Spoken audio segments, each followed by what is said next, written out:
So Wednesday, we looked at the live stream that they did, first announcing that they got demonetized. And we just kind of like briefly like went off on what was said there. This is the more concise version they did the day after, which is like, here's what happened, here's what we're going to do about it. And so I'm just going to watch at least the later last half of this stuff, because the first half is just the nature of the demonetization. And if anyone doesn't remember, they got demonetized basically because of their anti-COVID stuff.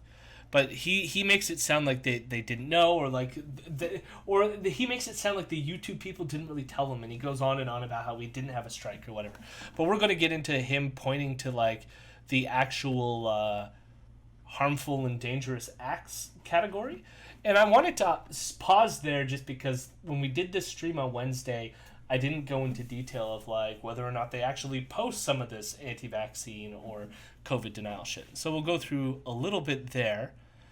I also want to, near the end of this clip, talk about some of their new staff hiring. We got a video that's like a 2-minute long video of like two of the younger staff. It was just released right before we went live, and I think it's lovely. And then we're going to end by talking about a lawsuit that Ezra ended up settling with an establishment in Edmonton, and how they're kind of spinning this and where they plan to go with it. And we'll end with that. There's no Ben Bankus today, and thank God, because it's my birthday, and I don't need some Bankus on my birthday.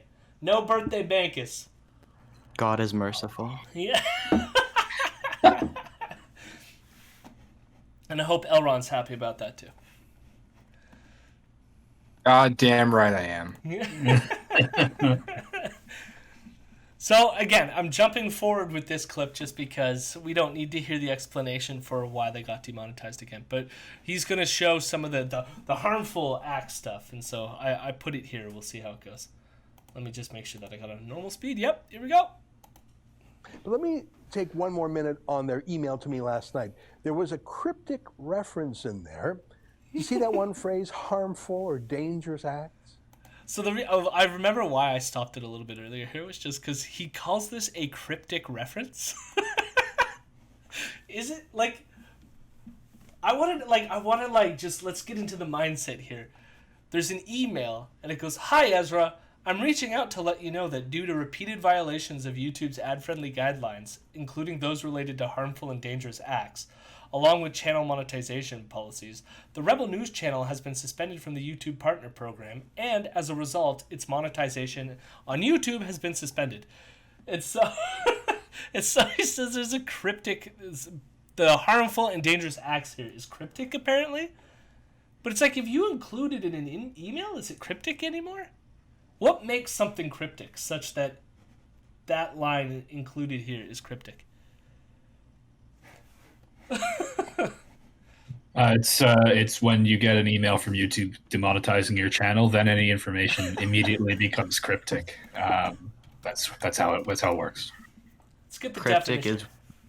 Cryptic is when you receive an email, and not only do you open it, but you also read it.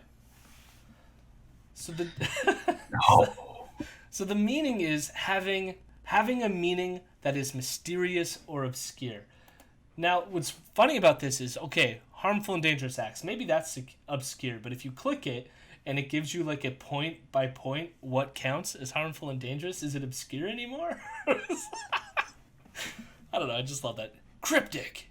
Hyperlinks are mysterious, yeah. Jody. They don't define every single term in this document? Jesus Christ. In there. You see that one phrase, harmful or dangerous acts? That's a list of things you can't do on YouTube. I read through the whole thing very carefully. It's mainly a rule against crazy and dangerous things that we've just never done. Here's an example. Acts involving high-risk activities such as skyscraper parkour or depicting serious injury like skate slam aftermath. Skate slam aftermath? You mean I'm positive, like, serious? Like, is that like a technical term? Does this mean, Um, like, I didn't know this is the case, but like you can't post like skateboarding fails on YouTube? I'm not sure. I mean, I know I used to when in the early days. I used to That's watch a pretty much shitload all. of. That would be Yeah, what you would watch on YouTube. exactly. That's all it was like, fail army and all this other stuff. And it was like, every other clip was someone wiping out on their bike or their skateboard. Yeah, but you can't post the part where they're bleeding and their teeth are knocked out. Oh, You aftermath. can't do that. Yeah, the Ah. aftermath. That's what you can't do. You can see them, hit their jimmies against the rail, but you can't show them vomiting up blood Right. afterwards. Okay. That makes sense then. And I get the Google. high risk activity stuff because I remember the parkour skyscraper thing led to people like doing extra risky stuff and then like killing themselves as they fell off of tall buildings and shit. So I get Google has taken so much from us. it. Yeah. What, high risk activities like skyscraper parkour? Yeah, exactly. Do it in my sleep. Under a free market. And I would say too, Ezra's videos would be so much better if they contained skyscraper parkour. Like Kean flitting from rooftop to rooftop Just to do- harass people. We gotta defeat the Tricons! Doing flips off buildings. I'm out of this COVID hotel, and he just like ascends through the ceiling. Or like David Menzies does a kickflip, slams his face off the ground, is bleeding out of his nose and eyes, and then he's like, Well- "They're making me use my pronouns." Yeah. Oh my god.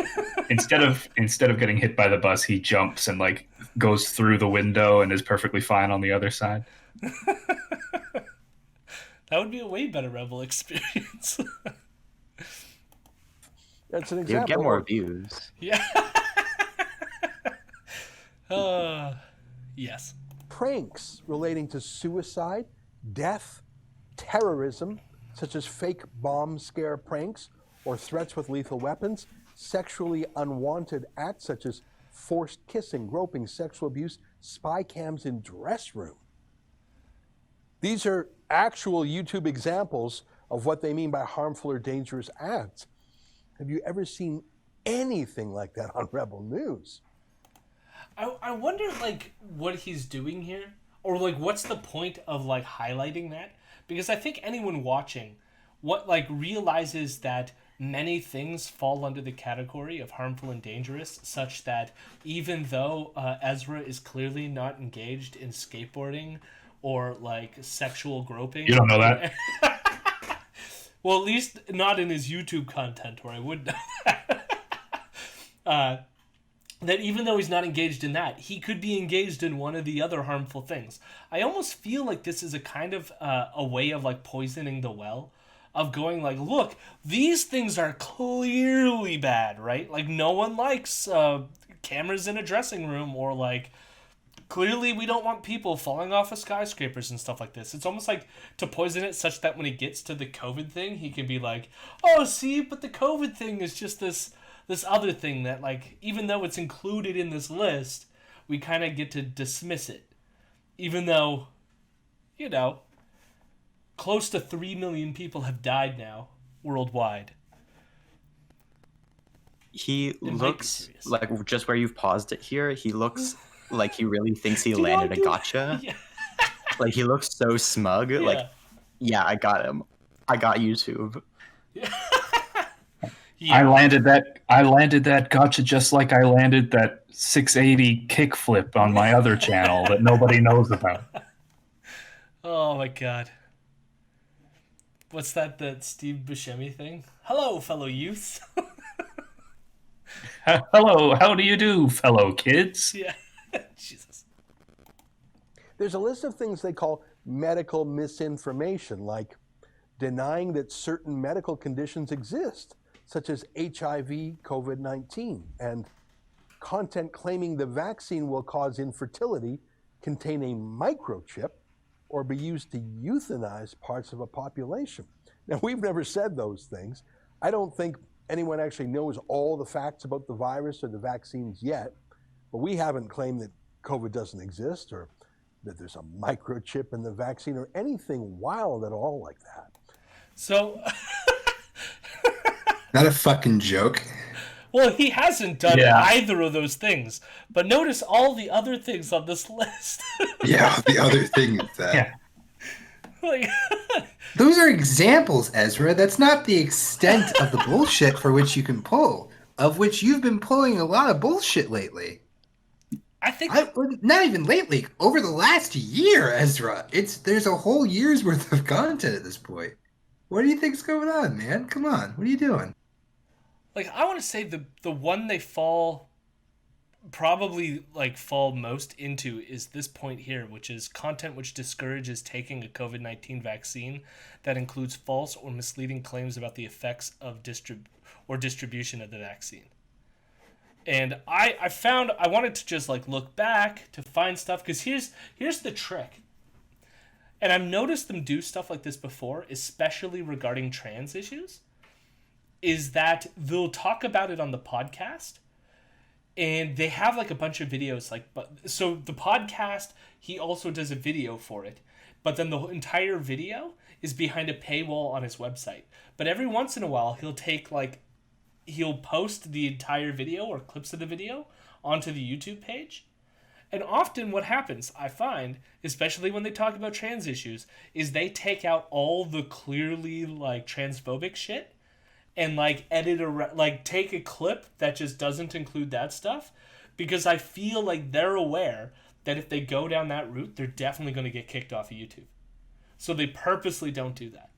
So then the question is, I know that they talk a lot about like how the vaccines are like, well, I wouldn't get one, but blah blah, like, you know, or I wouldn't get one, but like it doesn't mean that I'm anti-vaccine. I'm just pro-safe vaccine. Like, it's the typical anti-vaccine sort of like language. And I know that happens on the podcast all the time, but I was like, does it happen at all on his show? And so we're going to just take a brief pause from that, pull back, and pull up this video. Now, even just look at the title of this video. It's titled, Scandal? Nursing staff are refusing COVID vaccines. So, just on that note, I'll flip back just for a second, because notice what it says here. Content which discourages taking a COVID-19 vaccine that includes false or misleading claims about the effects or distribution of the vaccine. And so already you can see it's getting close to like spreading misinformation or like misleading stuff here about the effectiveness, because it's saying the nursing staff are refusing COVID vaccines. And then that gets you to think, well, if the nursing staff are refusing, doesn't that mean that it's not that effective? Like, shouldn't they know better? They're nurses, right? You're already in this sort of like mindset. Okay? Now we're not going to play the whole thing here. Or actually, we'll see how far we get here. Censorship. I know there's a Warning. moment later on that I want to jump to. Warning. Censorship. And just land on the warning censorship. YouTube requires that we indicate that some opinions in this video contradict the consensus medical opinion. So again, they're announcing outright that they're going to contradict the consensus medical opinion.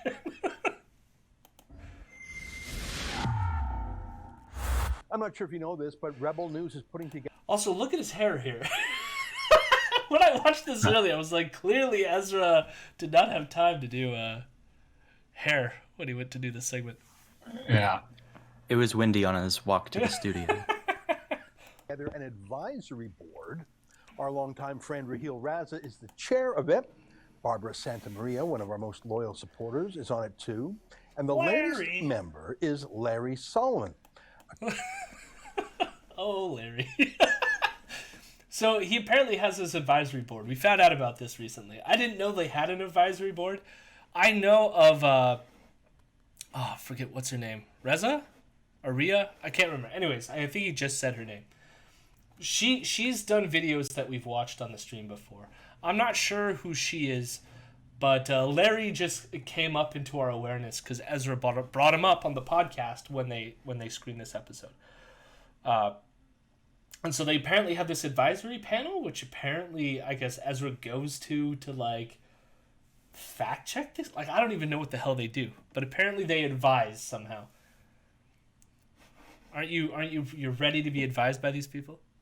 But we're going to talk about Larry because Larry wrote something. columnist and philanthropist. Here's how we describe our board on our website. Rebel News Advisory Board supports the editorial and the strategic decision-making of the Rebel News team.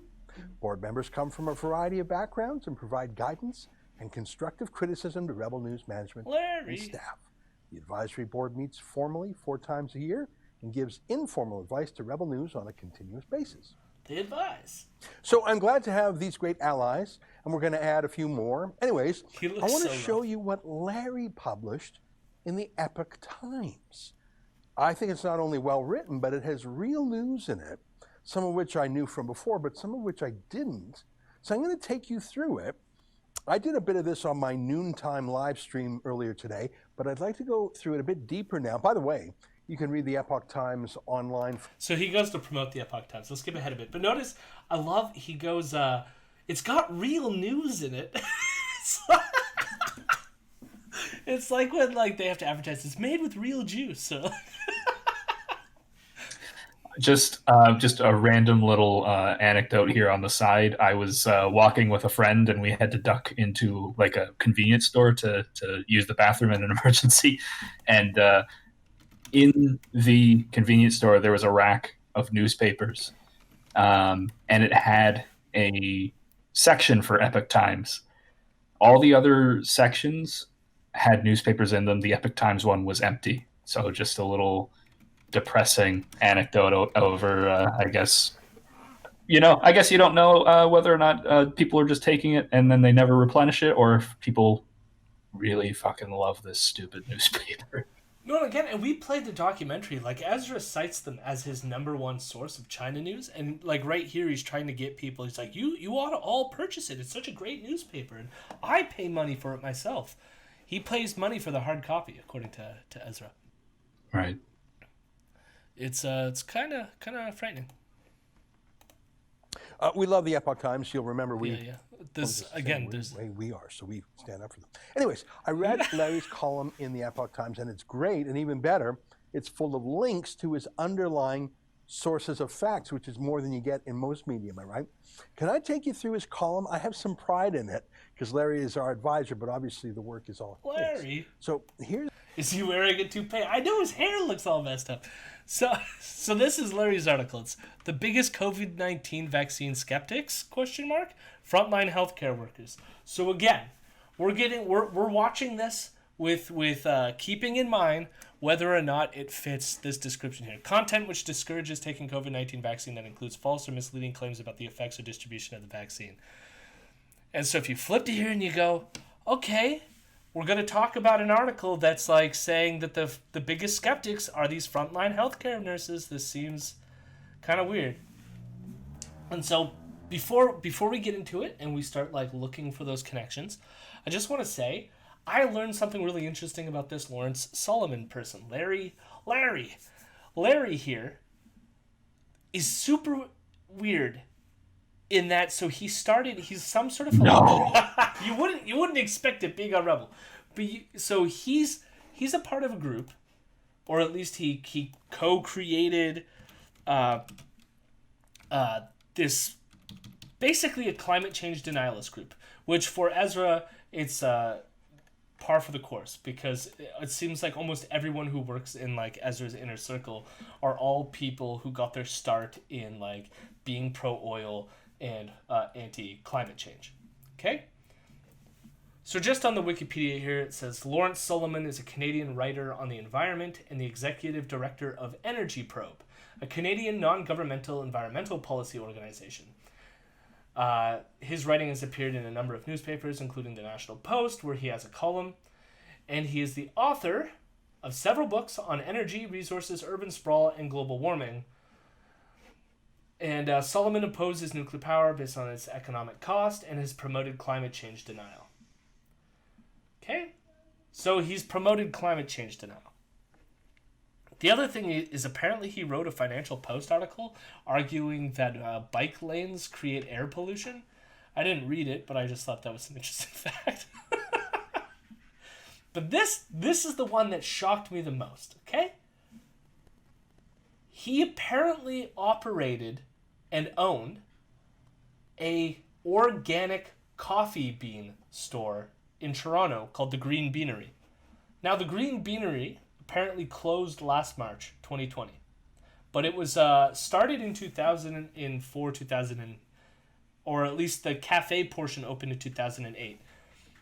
And the thing that I want to take away that's interesting is it sells itself as being this, like, it's organic, it's environmentally friendly. And so all these people would come in, hipsters, my guess, or people who are like pro-environmental stuff, only to find, like, not know that all the profits of Green Beanery went to Probe International, which is this or like global warming denying think tank that is funded by the oil industry. How weird is that? Larry. Yeah, Larry. Like, isn't that skeevy? That felt so skeevy to me. There was like a Metro Toronto article on it about how it's like this organic coffee brewery is apparently funding climate denial. That seems so skeevy to me. Cure your enthusiasm. But yeah, so that's the type of dude we're dealing with here, right? Here's the article on the website. The biggest COVID-19 vaccine skeptics? Frontline healthcare workers. What do frontline healthcare workers and first responders know about COVID-19 vaccines that politicians and their public health advisors don't? Huh. Let me take. So part of me is like, okay, it's always in this frame of like, we're just asking questions. I fucking hate that. Right? Because they can try to like sneakily get away with it, right? It's like, we're not saying they're not effective. It's just like, what do frontline healthcare workers and first responders know about this thing that we don't? Isn't that a bit weird, right? Like, we're just asking questions. But we'll see if he ever oversteps that line. Get through it a bit. According to a January analysis by Gallup, 51% of healthcare workers and first responders polled in December were unconvinced of the merits of getting vaccinated, even if the vaccine was free, available, FDA approved, and 90% effective, unquote.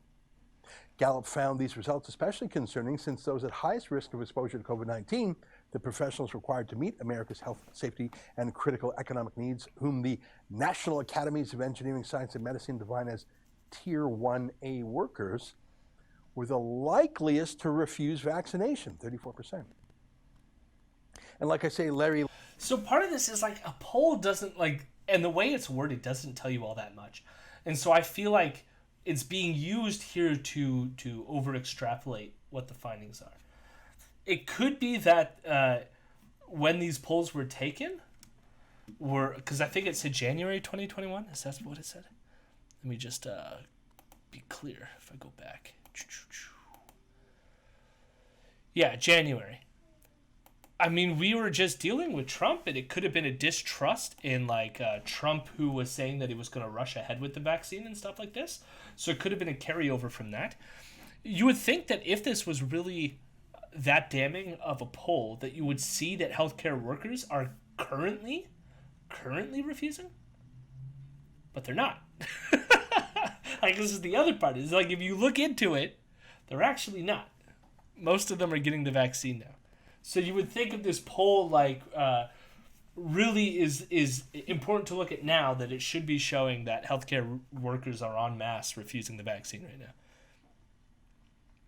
But of course they can play this to go, look, this poll says they might, 50%. I don't know. His health, safety, and critical economic needs, whom the National Academies of Engineering, Science, and Medicine define as Tier 1A workers, were the likely Larry links to the proof. It's so proof. If you click on that link, it shows you the you poll, get the Gallup website itself. Here's their story. Frontline it's like he just discovered what links do on web pages. You can link things, and then you click them, and it takes you to the next page. Keener than others to get vaccine. Isn't that interesting? I should thought it was. In some places, the number of frontline workers who won't get the jab is 50%. The frontline workers proved to be as defiant as Gallup's survey of their intentions anticipated. I'm just reading here.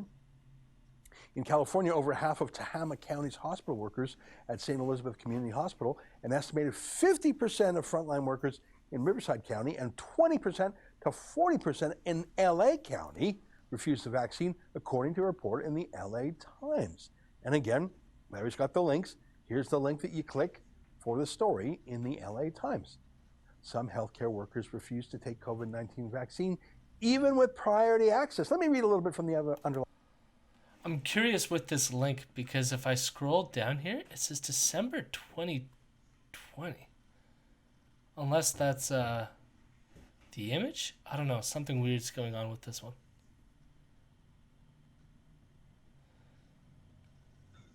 I don't know. No, okay. No, because I was looking because this is April Lou. I got confused thinking it had something to do with April. And that's just a name. But again, it says some healthcare workers refuse to take COVID-19. So again, this is back in December. Trump's still president, saying that he was going to rush things through, right? It's like you got to take all these things in context. And again, they're polls. It's one thing once the vaccines, because like the vaccines weren't even rolling out in December, weren't they? I remember because it was around Christmas when like it first was announced that they had a vaccine, right? It was like November, December-ish, yeah. Yeah, I think they might have been like approved the first one, but I don't know if they were like doing any vaccination campaign yet. No, that didn't pick up until January. So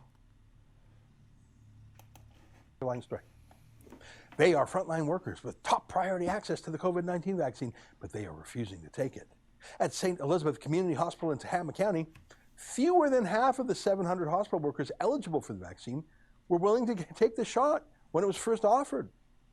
At Providence Holy Cross Medical Center in Mission Hills, 1 in 5 frontline nurses and doctors have declined the shot. Roughly 20% to 40% of LA County's frontline workers who were offered the vaccine did the same, according to county public health officials. So many frontline workers in Riverside County have refused the vaccine, an estimated 50%, that hospital and public officials met to strategize how best to distribute the unused doses. Public Health Director Kim Saruwatari said. My guess So is what does like it say this about is a all from the Epoch Times article. So again, like we'd have to click all those things in the Epoch Times article to see to what extent there's adequately reflected things. But we're not going to do that. We're going to just move on ahead, see where Ezra says, whether Ezra's going to cross that line or not. Pandemic when you can't even give away the vaccine. So now, see, this is where it moves, because part of it is like, they're going to talk about it's not spreading information if you're just listing out the facts. And so you might want to say that they're not telling people not to get vaccinated just by factually highlighting that frontline workers don't want to in these polls. That saying that is clearly just stating a fact. It's not some sort of opinion or misleading information being directed by Ezra. And so even here you can see what Ezra says and how now it's starting to cross that line. It's no longer we're just stating facts. It's here, let's watch this. You can't even give, Saruwatari said. So what does it say about a pandemic when you can't even give away the vaccine? Now, you might say that even there, he's just asking a question, right? So what does it say if you can't even give away a vaccine? But that is clearly a leading fucking question. And even the tone of his voice is super fucking leading. Right? Yeah, I mean, he excuse me, he made the word away have 5 syllables in it. Yeah. Away a vaccine, exactly. Even to people who are the most educated about healthcare, I think, and who would theoretically be at the highest risk of getting infected, I think, it suggests to me that they simply don't believe the hype. It suggests to me that they don't believe the hype. They don't believe the hype about the Vaccine. capitalist West vaccines. Only the Sputnik 5, that will save us. Now, I don't know about you, but does that not cross the line? No, yeah, it It's does, for sure. Yeah, at the very least, if it doesn't cross it, it's basically dancing along it. But Yeah. I'm pretty sure it crosses it. Because that's no longer asking a question. That's saying that suggests to me that they don't believe the hype. And then you can, like, further ask, what does them not believing the hype mean? Maybe I shouldn't take this vaccine. And they're as close to health experts as anyone is. In fact, if you're a nurse or a doctor who actually deals with actual COVID cases every day, you probably know more about the reality of the virus than some bureaucrat or politician, which is what a public health officer like Theresa Tam is. Larry gives a bunch more examples. It's very... So that's pretty much it. That's the point I hit there. I do want to say the one thing that frustrates me, and it's something that I think that everyone should know. So he put in there, COVID like, cases every day. Yeah, they personally deal with these things every day, and therefore, because they deal with it every day, they must absolutely know how, like, vaccines work and whether or not side effects are directly attributable to the vaccine. And, like, that is 100% not the right way to look at this. Right? I mean, and then he denigrates public health officials, because public health officials somehow, because they're in their office, they don't have the direct access to the individualized experience of the person who gives the vaccine. One thing that we need to, like, you need to know about vaccines, that everyone should know about vaccines, vaccine research, that frustrates the hell out of me, is when we talk about things that happen after a vaccine is given, like, think in your head this way. If I stub my toe on a wall, or say my foot comes in contact with a wall, and then my foot starts hurting, it's probably likely that the toe hitting the wall is the causal relationship that has led me to have a sore toe. We can usually say that. It's quite immediate. It's a direct link to what happened. Now, the issue with a vaccine is you don't have that direct relationship, because a vaccine, not only is it, like, not visible in the same way that my toe hitting the wall is, but it's like the only visible thing is the puncture and the needle going in. And then even then, you don't necessarily see it working within you in some capacity. So, how do we assess certain causal relationships? Now, often what we do is we set, like, we as in the royal we, because I'm not the one doing this research, but what scientists would do is they would set up databases that people can document when an adverse reaction happens. And you might say to yourself, well, when do you count an adverse reaction to a vaccine? And the problem is that there really is no set timeline, right? Like, most people get, like, fevers and stuff like this the day of that they got a vaccine, and that is usually a common reaction, an adverse reaction to a vaccine, but it's quite mild, and it'll last a day, it'll go away, you'll be perfectly healthy and fine for the rest of your life. But it's quite possible that, like, a couple months down the road, something might happen, right? So all the calls that come into a vaccine adverse reaction database could be, like, months after someone got a vaccine. And the only reason that they might think that something happened to someone, therefore it must be the vaccine, is because we're so hyper-vigilant about vaccines because of all the bullshit that's out there, but also because, like, we're still kind of creeped out and weird, usually, about the fact that someone injected some foreign substance into us, that, like, we immediately go back to, oh, well, they got a vaccine, so maybe it had something to do with that. When we know that people die for all kinds of reasons all the fucking time, right? You could have, so for example, what's going on right now with the AstraZeneca vaccine, everything that I've looked at, single scientific report shows that what's going on there is that the level of blood clots are at the same rate as the general populace, as in between the people who have gotten vaccinated and the people who haven't. But there's some European countries that have decided to, like, stop allowing the AstraZeneca vaccine to go through. And it's out of an abundance of caution. And they're usually the countries that tend to be more cautious in this respect. But all the evidence shows that if you compare people who got vaccinated to the people who didn't get vaccinated, blood clots are at the exact same level. Which means it's probably not the result of the vaccinations. It's just that people who were going to get blood clots anyways are dying from blood clots. It has nothing to do with vaccines. But, like, people get it in their head. And so here's the thing when it comes to, like, a personal, close relationship. A lot of people think that, well, if you're a general practitioner or a nurse who comes into direct contact of giving the vaccine, that does not make you any more an expert on whether or not there's going to be adverse effects. because that's going to come in at the higher end. The public health, the people that he's denigrating are going to have to collate that data and compare it to like the general population. It's going to be done outside of the lab context and outside of the medical office.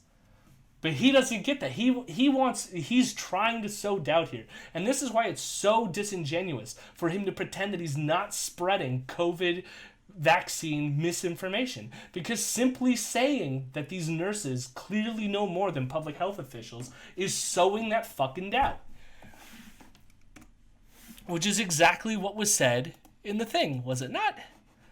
Content which discourages taking a COVID-19 vaccine that includes false or misleading claims about the effects or distribution of the vaccine.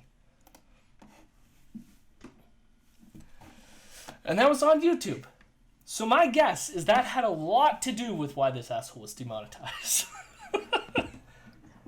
Did we talk about the untrue statements about the cause, origin, or spread of COVID-19? Because we did that whole Epoch Times thing about that. So here's why I didn't get into it. Only because I know... I'm sure if I go back and look, there's going to be the one video he made that was weird. So let me put it in context. We watched the Epoch Times documentary, but that was only played on his podcast. The actual YouTube video was hosted on the Epoch Times channel. So he's not going to get dinged for what's on Epoch Times' YouTube channel. Damn it. But this is where it gets weird. They had an episode prior to them screening the documentary on their podcast, all the way back in April 2020. That was him being very weird and esoteric about what's going on in this Wuhan lab. But even then, I remember when I first had to explain it to Caitlin on that podcast episode, I was just like, I don't even know what he's saying. Like, it's super weird. So, like, it might be at that level where it's like, I don't even know if you can, like, pin him on any of that, right? He's unpinnable. How to heal cancer at home. Untrue statements about the cause, origin, or spread of COVID-19. Yeah, I mean, I'm sure if we go back and you find that video, you might say that's in that ballpark. But I'm not going to search for every video if there's from April 2020 just to make that point right now. But my guess is that it is posted on YouTube. Or be used to euthanize parts of a population. Now, we've never said those things.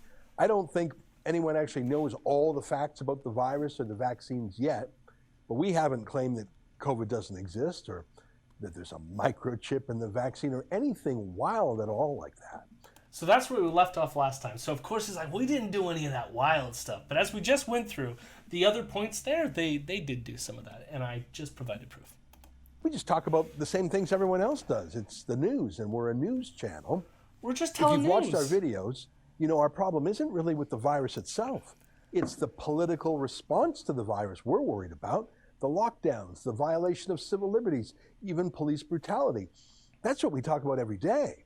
We even put a little warning on the front of our videos about the pandemic, letting people know that we are skeptics of the conventional wisdom. YouTube told us that that's all we needed to do. Now, again, like there's so much disingenuity here where he's saying, we're not saying opinion, we're just stating the facts. We're just quoting news. And then right here it says some opinions. Well, like, Ezra, are you making opinions or are you stating fucking facts here? What are you doing? Well, and also, like, that it, when this was showing, it would be like, warning, censorship. Yeah. Warning, censorship. Yeah, I was just going to say that this little, whatever you want to call it, bumper or intro that they put up at the beginning of all these videos is basically the same thing as being like, I'm not racist, but, Yeah. and then saying a whole bunch of racist shit. Yeah. That's like, I'm not denying anything about COVID. We just are going to contradict the consensus of medical opinion. Can we please, at some point, look at the comments to this video? Because I want to see what people, if, like, people mention anything about, like, their opinions on the vaccine, if they're, like, because I feel like their commenters would probably be like, whoa, Oh, you don't think 100%. there's a microchip? Like, Oh. I thought we had a stop line, guys. Yes, remind me when we get a bit further. Actually, It was just that yeah. line, like that little bit about like the vaccines and like COVID that was like, oh my God, I need to know what their viewership thinks about this. No, 100%. And my guess is there's going to be some of them in their audience. This video got a lot more views, I think, than some of their other content, so it might be harder to like sift through. I mean, still, I say a lot more than their ordinary content. It still is only at 60,000 views, but that's more than their average of 20,000 views. Although, again, if you have 1 million subscribers and you're only going to get 60,000 of them watching your video, that says something. We needed to do. So for no reason, YouTube has just gutted $400,000 from our Rebel News budget, and they won't even tell us why. Is it because we're skeptics of the lockdown? Is it because of political pressure on them, maybe? Is it because of what I showed you last week, that the U.S. Navy and the Canadian Armed Forces Special Operations Command paid an Arkansas defense contractor to try University, not a defense contractor. to spy on us? They used the software. They didn't actually spy on them. And that was really weird and creepy. Did You those fucking imagine. spy agents You just fucking imagine. That's it. That's how worthless fucking Rebel News is to Canada. That they would pay some random ass person in Arkansas like $50 to look up some shit about their website. I think that's what Ezra's really upset about. He's not upset about the spying. It's just like so sad, right? It's not like he paid. It's not like Canada like contracted out this like Ivy League consortium of like Yale and Harvard to like come together and develop an algorithm to crack the code. No, just some douchebag in Arkansas got on a website and said, "There you go. That's him. That's Ezra. There you go." I mean, I don't want to be mean to Nitin Agrawal. I mean, he's probably my favorite part is like I never mentioned this on the podcast, but like Ezra goes out of his way to get mad at this Nitin person because like notice so here in the original email here it says, "Hi Rebecca, please see the report on cyber forensic analysis. Both MS Word and PDF versions." Okay, the analysis revealed a new cyber IO tactic of deep fake websites at play. A collection of fake websites, at least 291. Were deployed to amplify the, and I'll describe what fake websites are in a second because he's gonna do it right on this fucking video. At least 291 were deployed to amplify the narrative that Trudeau is not a friend of the Canadian Indian community in order to rally support for opposition candidate Jagmeet Singh.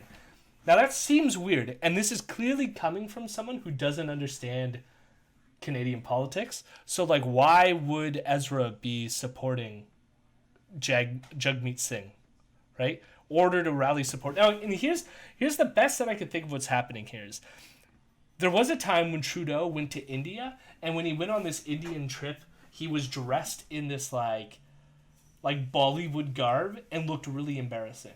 And Rebel like didn't let it go forever and was just like, look how embarrassing Justin Trudeau is playing dress up in this like cultural costume. Ironic that then he did blackface as well. So this is a thing that Trudeau just loves to do, apparently. But so there was these videos. Now, this researcher suspects that was to rally support around Jagmeet by showing that, I guess, Trudeau had embarrassed himself to the Indian community, and therefore the Indian community would rally around Jagmeet Singh because he's Sikh. Sikh is in the religious community. And I don't know that that's how that works. But then the other thing is, like, even if that were true, like, Ezra makes it out to be, it's like, what are you saying? I support Jagmeet Singh? I clearly hate socialism. And I could see this being a strategic move you could make, though, because if you make some liberals leave and vote for NDP, it could split the vote, conservatives get in power. Like, it could be a tactic that he would do. But that being said, I don't think this person had the analysis correctly. And in the final paper, since this was when he initially made the report back in October 29, paper didn't get published till 2020, and nothing about Jagmeet Singh is in that paper. So whatever narrative he was starting to build in 2019, it did not end up in the final product. Which, that actually is a sign of how research works. Not everything you did at the beginning of your research is going to be in the final product. That's the way that it goes. Which again, he makes it sound like this is so embarrassing. Aren't like the US military. I mean, they're spying on me, but they can't even spy correctly? How embarrassing. And it's like, yeah, because they're not spies. It's just some person who works in a sociology lab in University of Arkansas. They're not spying on you. Even the fact that he Freedom of Information requested this email from Little Rock, Arkansas. Little Rock, Arkansas, where all the spying takes place. Yeah. Sorry, go on, Ken. I was just gonna say that's where the next novel is actually set to take place is in Little Rock, Arkansas, and whose novel? It's You actually cut off right when you said. Jason Bourne. Bourne. Next Bourne novel takes place in Little Rock, Arkansas, and it's gonna be centered around Ezra and this whole Rebel News thing, and he's gonna have to rescue them from this entire operation. Jesus Christ. This is like I felt I had like secondary or secondhand embarrassment by listening to Ezra constantly bring this up. Cause it's so embarrassing. Any 2 seconds. And he always posts this shit himself. Like all I had to do was read this email exchange and be like, this isn't spying, Ezra. What are you doing? And again, it's either he's stupid and doesn't get it, which part of me doesn't want to believe because he went to university, he should know better. But then it's like it's either that or he's just banking on the fact that his audience won't know, and therefore he doesn't care how obviously bullshit this is because he's just trying to get money from them.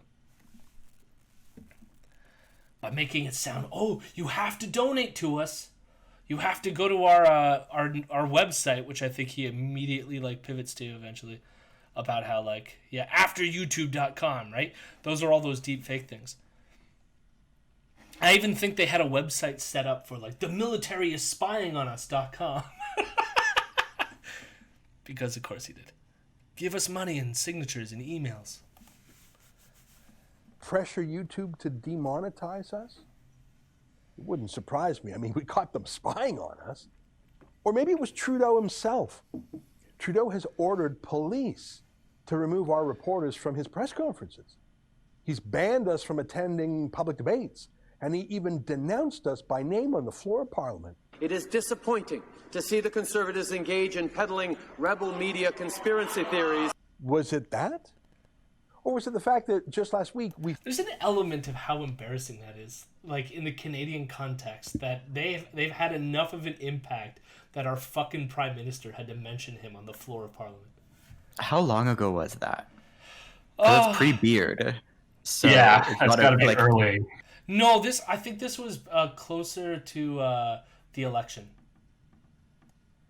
How Ezra also just skips over the fact that like they're all accepting that it was conspiracy theories that he was peddling just on the floor right there. Just gonna gloss over the fact that the Prime Minister said you're peddling conspiracy. Not that I don't like you. It's you're peddling false information. Maybe that's why YouTube's come to kill you. Maybe because even the government has to say, yeah, these guys are full of shit. YouTube's like, oh yeah, you know what? Maybe we should stop giving them money. Yeah, so this the kill thing, I forgot about that. Jesus Christ, I love like you've been demonetized, but like YouTube has killed us. I'm speaking to you from beyond the YouTube grave.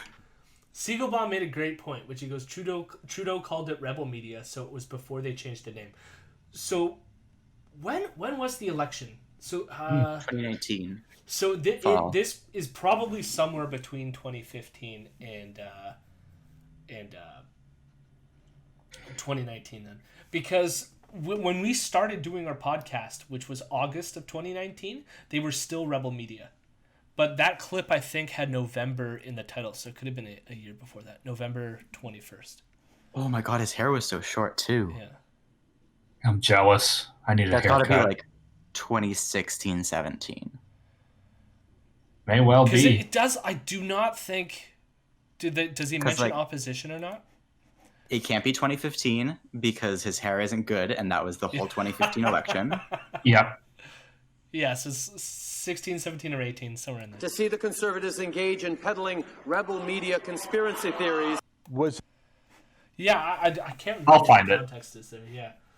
Just the fact that he's bringing up a like at least 3-year-old clip to like get any sort of feeling of relevance back, like Yeah. just like the desperation.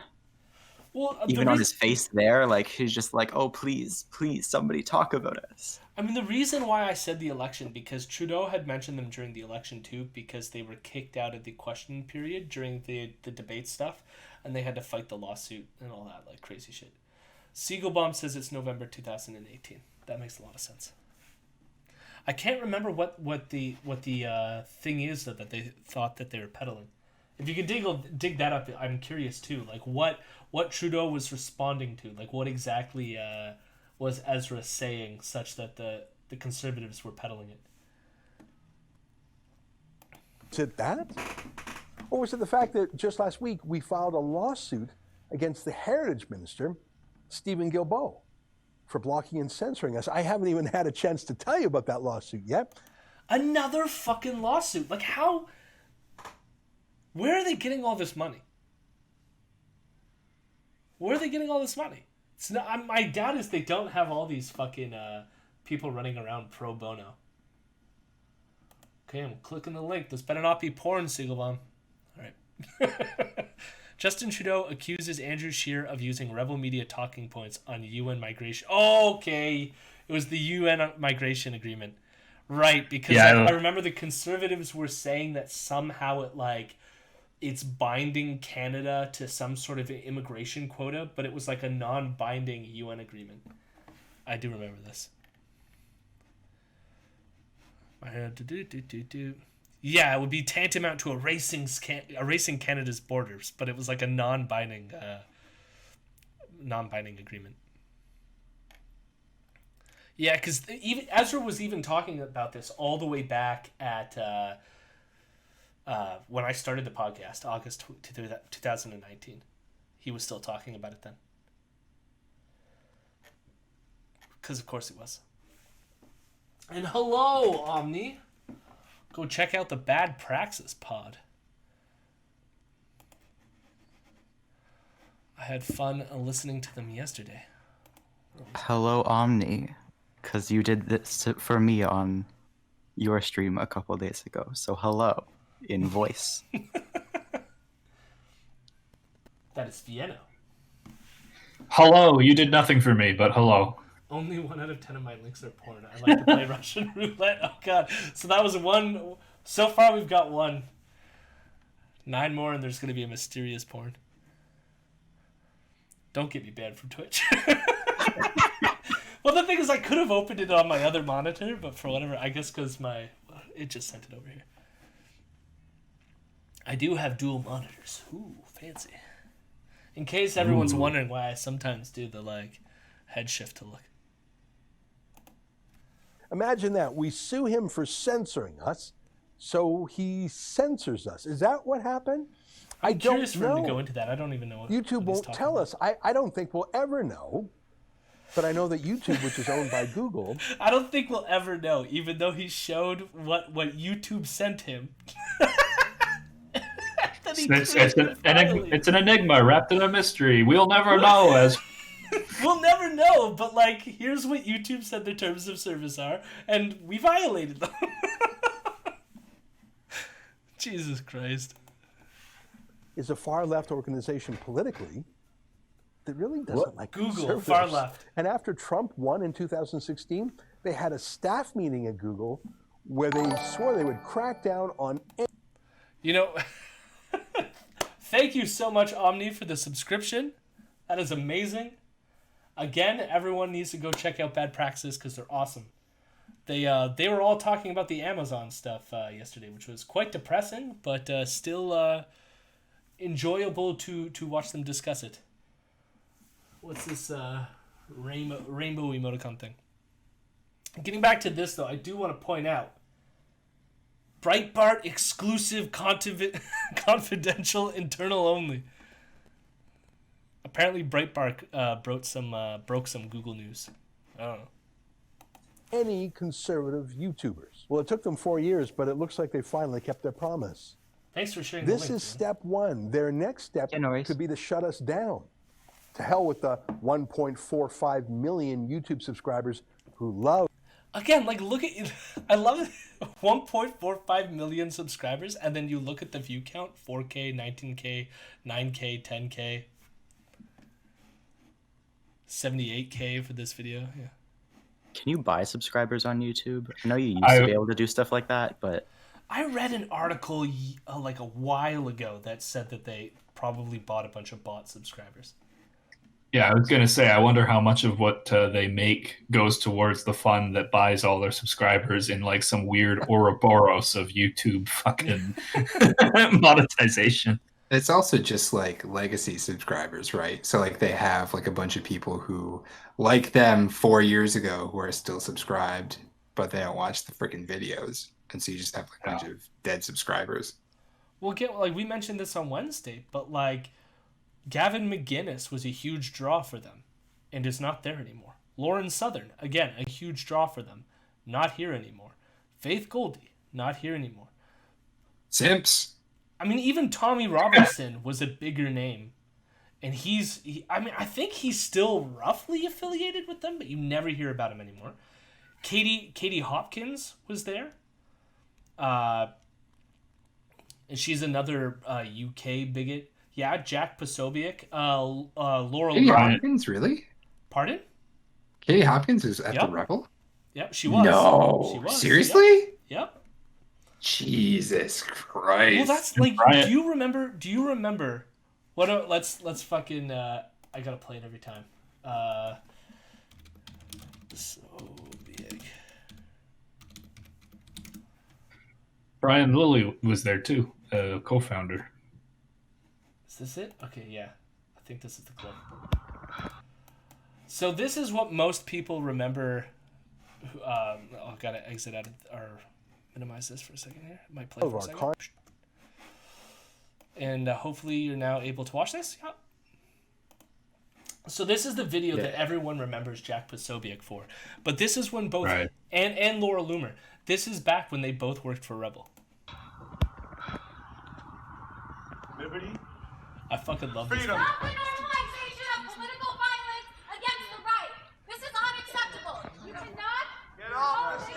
All right, ladies and gentlemen, we're going to pause. So this was at a performance of Caesar or Julius Caesar, and they had the characters dressed up as like modern day politicians, and I think Caesar looked like Trump, and of course Brutus stabs Trump and all that fun shit, right? So Laura Loomer runs on stage and is like, stop this bad stuff.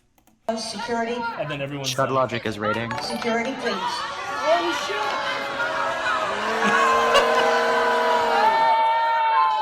Wait. Can you go back like maybe 10? Did the person on the PA system go, oh shit, or was that someone close by? Yeah, I think it was someone close by. Hello, people rating. Thank you for rating, Chud Logic. That's awesome. We are currently, for those who don't know, I cover Rebel News shit, and Rebel News has gotten demonetized off of YouTube, and so we're going through their video about what happened with that. And if you don't know Rebel News is Rebel News was the platform that brought us Gavin McGinnis, who then went on to create the Proud Boys. So this is what I do. I debunk Canadian fascists, pretty much. Rebel News sucks. Formerly Rebel Media. It changed its name to Rebel News. Boycott Israel. And also, hell yeah, nice name. Thanks for all the followers, too. So the reason why they changed their name from Rebel Media to Rebel News is during the 2019 Canadian election, they wanted to sound more newsy. So they changed their name so that the reason why is they wanted to ask questions during the candidacy debates. Like, you know, when like the head politicians do debates during the election, they wanted to ask questions during that. So they changed their name to Rebel News so that they like, look, we're a serious news program. Take us seriously. But they're still a bunch of fascist assholes. But they got demonetized off of YouTube. Well, they're not off of YouTube. They just got demonetized. Grab. So many messages. Holy shit. On my site is that if you subscribe to Imperial, you might get a founder's badge. I'm also relatively new to Twitch, so my emotes might not be top game yet, alright? Not the Maoist Rebel News, no. Well, the funny thing is, I'm clearly more of the left persuasion. The Imperial News is just because it was a pun on Rebel News. That's pretty much it. Although, I guess the irony here is, I guess we're anti-imperialist, so I guess we cover the Empire? Real quick, since we're on Laura Loomer, I know that she had won her Republican primary. I didn't know she got such a high percentage of the votes in the actual congressional run. How much? 39%. Jesus Christ, Yeah. Florida. Yeah, that's rough. That's like the same shit when Faith Goldie ran for mayor. She may have been a distant third place, but she still got like 25,000 votes. Oh, not Ritual. Thank you so much for the Prime subscription. This is awesome, Chud. Most appreciated. I wish for all the people who are in here who are not subscribed to Chud, go or follow Chud. Go over and follow Chud. All the people that came with Chud's raid. Well, Make sure I'm saying the people who came prior to the raid. Clearly, Elron. The other thing is I have guests in the voice chat. I don't have it worked out so that they can appear on screen here, but hard-hitting insight from Imperial News, everyone. Listen, it's my birthday. I'm 35, which means I'm like in internet language. I guess I'm a boomer still because I don't know how technology works. But everyone say happy birthday, Jody. Shit, Jody. I just turned 33 last week. I thought you were way older than me, and take that as you will. Is it the balding and the beard maybe? No. I think it's just the ineptitude with technology, but I don't know. No, I've never been good with technology. That's like I went to school for philosophy, you know. So I'm an analog person. Pen and paper, I'm down. Fucking working a computer, Jesus. Oh, thanks. Oh, Happy birthday! Yeah. Happy birthday, buddy. Now I'm distracted. We were watching this because for those who don't know, I think everyone knows Laura Loomer and Jack Posobiec. Like, it's weird to me because Rebel News is such a niche Canadian thing. It's a niche Canadian thing, and yet they've hired and spawned so many of these fascist pieces of shit. So Jack Posobiec, Laura Loomer, Tommy Robinson, Katie Hopkins, Gavin McGinnis, Faith Goldie, Lauren Southern, all these people kind of got their start here or like sort of started elsewhere, but then like Rebel hired them and brought them to the world. Yes, fucking #1 exporter of fascists. Now they haven't been doing that lately, I think mostly because no one wants to work for them anymore. And we'll see why. We'll get to some of their most recent highlights. If this trend continues, Jody, we're going to see a 2032 Ben Bankus run. Yeah. Dear God, no. And so we're watching what like my favorite memory. So when this happened, so for those who just joined, this was back when Trump first got elected, and in New York they were putting on a stage performance of Julius Caesar, and in the Julius Caesar play, Caesar was Donald Trump, and of course et tu Brutus, right? Brutus stabs Julius Caesar, and so like. Conservatives were going absolutely crazy about the fact that they put on this thing. So at this time, Laura Loomer, Jack Posobiec, they are both Rebel News employees, which again we cover on the podcast, decide to stage this wonderful thing, which I think a lot of people have watched it, but if you haven't watched it, it's pretty amazing. So we're going to watch Jack Posobiec and Laura Loomer interrupt a play. Liberty. Freedom. Stop the normalization of political violence. Yeah, stop the normalization of political violence. You cannot. Get off the stage. All right, ladies and gentlemen, we're going to pause. We're going to pause. Security, Security, please.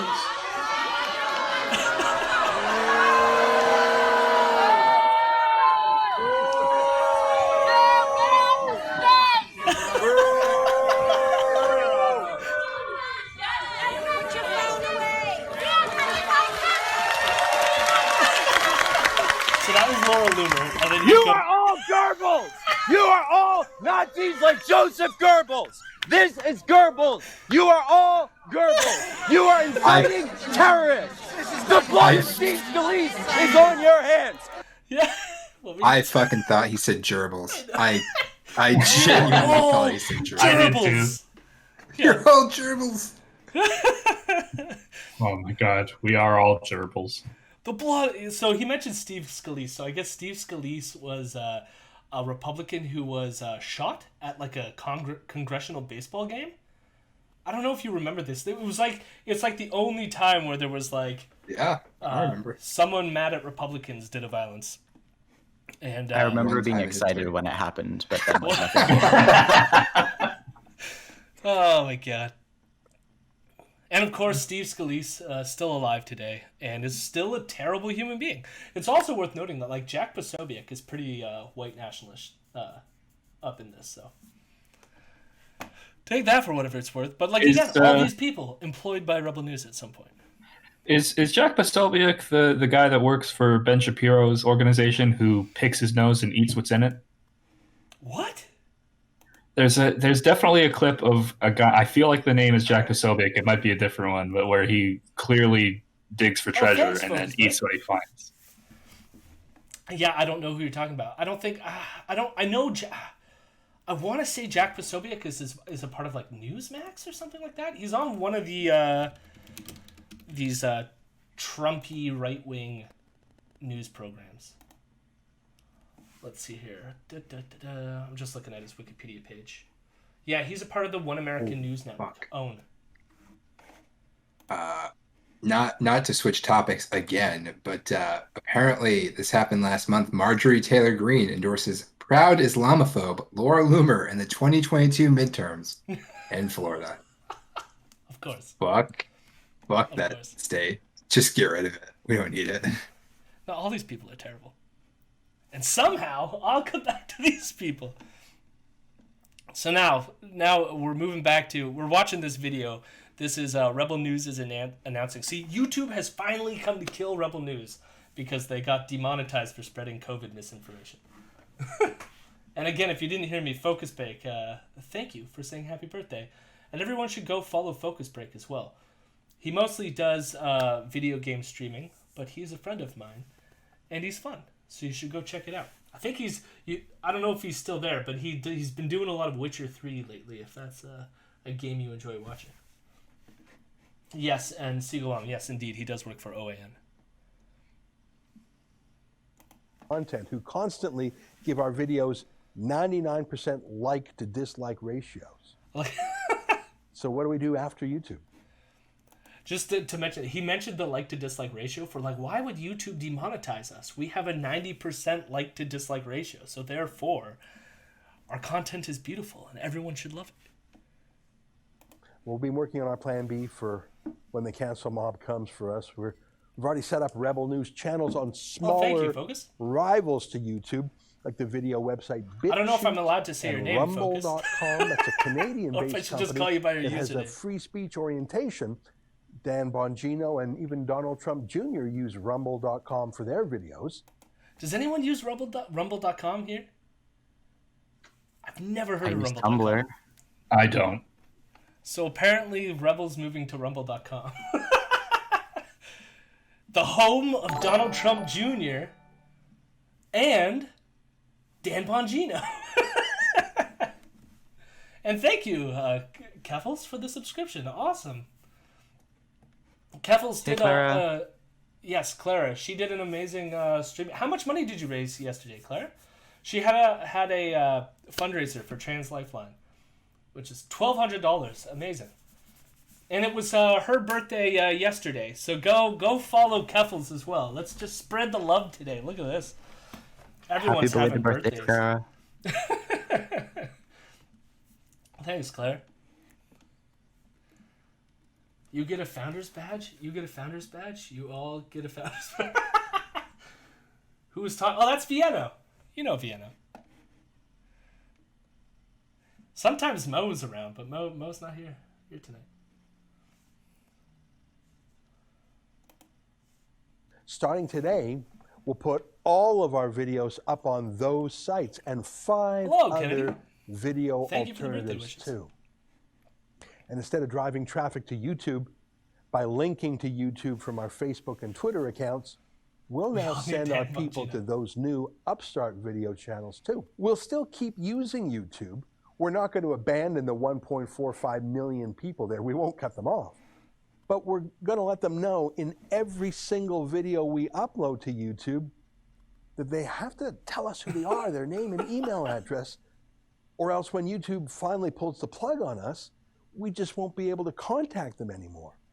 So again, this is what Rebel News always does. It's their plan always, which is create a new website and then solicit emails such that they can then email you donate to us. We're desperate. We need help. And that's what they do. And yes, thank you for the birthday wishes, Kennedy. Much appreciated. Also with the Bad Praxis Network. I love how I've raised more money for charity playing video games than I ever did organizing anything in person. It's the future. It's also COVID too, I think. It's all we have for organizing right now is this shit, right? So it is what it is. But get involved. And hey, you don't have to stop with just the stream. Go donate to Trans Lifeline. I donated $10 yesterday to that fund in honor of Claire's birthday. The internet can be really awesome sometimes. Yeah, I'm just gonna get distracted.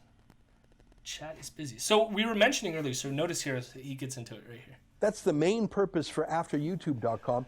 So they created a website, AfterYouTube.com. Now, one thing for people who joined us, before this we were talking about how this university in Arkansas research group called Cosmos, they created or they used this software to look into Rebel's media footprint, and Ezra accused them of spying on him, but but really all they did was notice that Rebel frequently creates new websites that all link back to their main website. And so here's an example. In the same video, he's going, they were spying on me and said that I did this and they're bad, but then he's doing everything that they said he was doing on the fucking thing. And it's true too. If I pull it up here, I was already looking for Jack Posobiec thing, but if I pull it up and I go what's the name of it, AfterYouTube.com. So we go in and we go AfterYouTube.com, and then it sends you right back to rebelnews.com. So it just redirects you to their website, and then of course you go through and it'll solicit your email and you put the email information is. So it's just another way to get your information so that Ezra can get money from you. That's all it is. That's their whole fucking grift.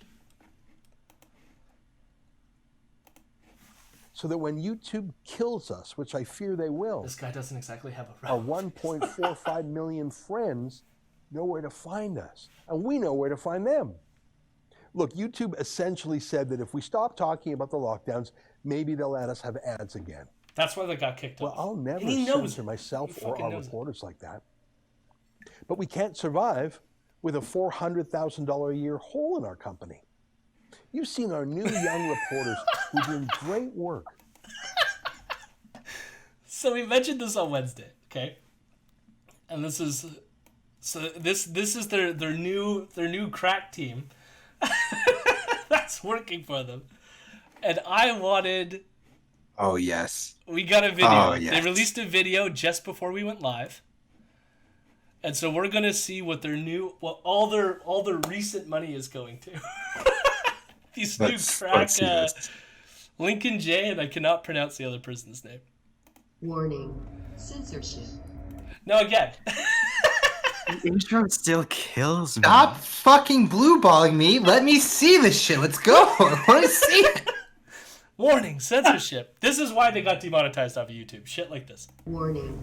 Censorship. Warning. Censorship. Hey guys, thanks so much for those who have donated so far to lockdownreports.com. We hope you enjoyed last weekend's coverage. We're looking to do it again this weekend. He's not even staring at the camera. What is I don't know what it is. You'll notice if you watch any conservative content, they always love the shot of the like I'm not like looking at the camera shot. And I don't know why they fucking love that. They love it. Because they're reading the fucking cue cards. I mean, that's part of it, but like you'll notice they'll do it like randomly in other things too. Like there was a Caitlyn Bennett video that recently dropped where she was promoting that she's like a trad wife now and like cooks for her husband or some shit. And like they filmed the whole thing to like the side of her face. And it's like, why is that like the cool trendy way of doing it? Ben Shapiro does it all the fucking time too. Yeah, Majority Report did a bit on that a while back about how it's like an old MTV technique where it's supposed to make you feel like you're a fly on the wall. And it was in fact always annoying. So I mean, yeah, it's something that's been noticed. It's dumb. It's so weird. By the way, as an official founder of Imperial News, I have a lot of clout here. You can make me do things? Okay. It's true. Eye contact is beta behavior. God. Right. I also posted something in the Patreon chat there, Jody. It's not that important, but it clears up what I was talking about earlier. You posted it in chat, like in the Discord? Yeah. I don't have links to shit. If you go to my Twitter for people who joined, at Imperial News with a Z, you'll find like links to the Discord and stuff like that if you wanted to join. I still have to fucking do... So, for those who don't know our background, I had a co-host named Caitlin. She left because she's doing her PhD and has gotten busy. Vienno has joined. So a lot of my like logos and stuff like that include Caitlin, but she is no longer with us. So I'm going to go through a process of updating all the like, I guess, branding of my channel and whatnot. Where did you throw it? Patreon only feed? Yeah, sorry. Oh, it was Nick Fuentes, not Jack Pusovic that picks this. Yeah. Okay. I don't even think that he works for Ben Shapiro's network, but... Okay, yeah, I wasn't sure, but I remembered that clip. And Keffels, Clara, you're welcome on whenever. Maybe I'll have you next Wednesday. I want to laugh at Ezra Pound. And in Montreal, we worked day and night. In the morning, we were at the protest, capturing police harassment towards Look at that peaceful police protesters. harassment. And during night, I want to say, out of all like Black Lives Matter, people being like getting the shit kicked out of them by police, their police brutality evidence capturing is this. police Look at it. harassment towards peaceful protesters. Look, did you see that shove? Yeah, just like that was an incredibly disrespectful, gentle shove. I have seen more violence at a Black Friday or a Boxing Day sale. Yeah, exactly. And So during you night, need to we were pay doing for curfew them reports. so that they could go and We got capture that fined excellent footage. thousands of dollars. Of course, thousands of dollars. Oh wait, no wait, where We is got it? fined. What are you? I didn't realize police were asking existential questions. What are any of us, officer? What are you? Oh, deep. It's deep. Fined thousands of dollars. Of course, we're not gonna pay it. Of course, we're we don't gonna get what fight they're it. saying. If you wanna fund our fight, go to fightthefines.com. And if you wanna fund our next expedition to Montreal, please go to lockdownreports.com. This feels like a hostage video. We appreciate your financial support, and we That's where they're hope looking. to bring you the best quality product from Montreal, and so that we can Best quality show product. it to the world what's happening, how Montreal police, who really don't like being recorded, during the protest, a police officer targeted me for recording his arrest, and he came up to me, grabbed me by the arm, gave me a ticket for failing to wear a face covering outside.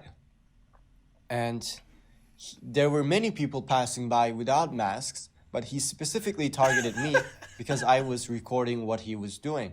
And then the third night, when we were out, the whole crew got ticketed. If you watched our videos and if you think there It's is just wear a value to mask. this, please consider chipping in a few bucks Our Airbnb for 4 nights for 6 people is gonna cost $941.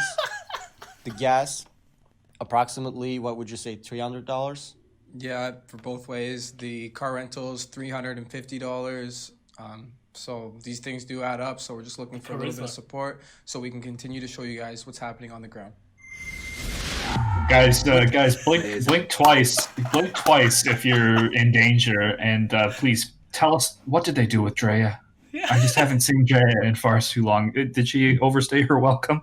No, I think Dre is still there. I mean, even in the video we're watching, he's still listed. She had the like really high quality video investigating the motel. So Trudeau probably kidnapped her, and she's been disappeared by CSIS at this point. Okay, cool. But I mean, not cool. Oh no. I do appreciate, because they said they hired a video editor in Vancouver. I just like when you compare, like you got Lincoln J and the other dude, just looking disheveled here, and then the clip of Drea. It's like the definition of the camera, like the way that it's shot. Like at least they got something going on in Vancouver, and it does not compare well to whatever's going on in with these two dudes. See, I think maybe that's like the difference between what I think it's the difference between what BC looks like physically and like what I presume like Eastern Ontario somewhere. Or... No, I think they're in Toronto. They're based out of Toronto, and they're needing money to go to Montreal to film shit. I like the guy's hair. The other dude needs to take off the beanie. He ain't Timbo. Hello, my rebels. Hello, my rebels. I'm a good boy.